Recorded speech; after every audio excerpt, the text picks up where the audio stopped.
Dans son autobiographie, Jacques Dutronc évoque sans détour la mort de son père, survenue brusquement en 2004. Le chanteur et musicien a accompagné son père jusque dans ses derniers instants. En novembre 2023, Thomas et Jacques Dutronc dévoilaient l'album live enregistré lors de leur tournée père-fils. Invité de la bande originale, Thomas Dutronc avait confié sa grande émotion de pouvoir partager la scène avec son père, même si leur expérience n'a pas toujours été facile. Il faut dire que Jacques Dutronc a ses propres exigences. Nagui était en capacité de confirmer ses dires en évoquant un tournage de Taratata.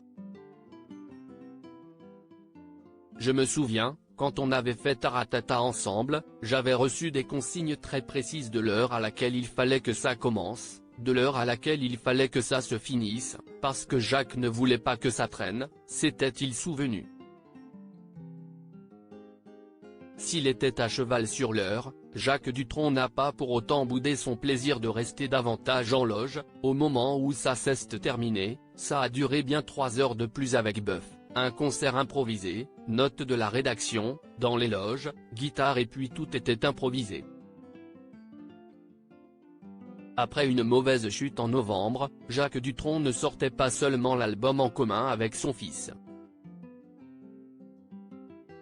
Il dévoilait aussi ses mémoires intitulées Et moi, et moi, et moi. L'occasion pour lui d'évoquer les grandes étapes de sa vie. Le chanteur et musicien est revenu sur la mort difficile et soudaine de son père. En 2004, à l'âge de 97 ans, Pierre Dutronc est victime d'une chute qui va l'emporter dans la mort. Après une mauvaise chute chez lui, on a été obligé de le mettre dans un établissement de soins spécialisé. Sa santé a vite décliné, et il est mort dans mes bras. À l'époque, il n'y avait pas de crématorium dans la région. A écrit Jacques Dutronc. Jacques Dutronc s'est efforcé de dire au revoir à son père, dont il était si proche. À sa façon, on a donc mis son cercueil sur un bateau, direction le continent, où il a été incinéré. Le matin où il est parti, j'étais sur le port, j'ai pris une photo du bateau.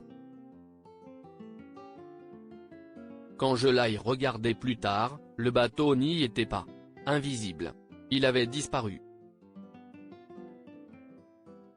Une image qui témoigne de ces au revoir douloureux.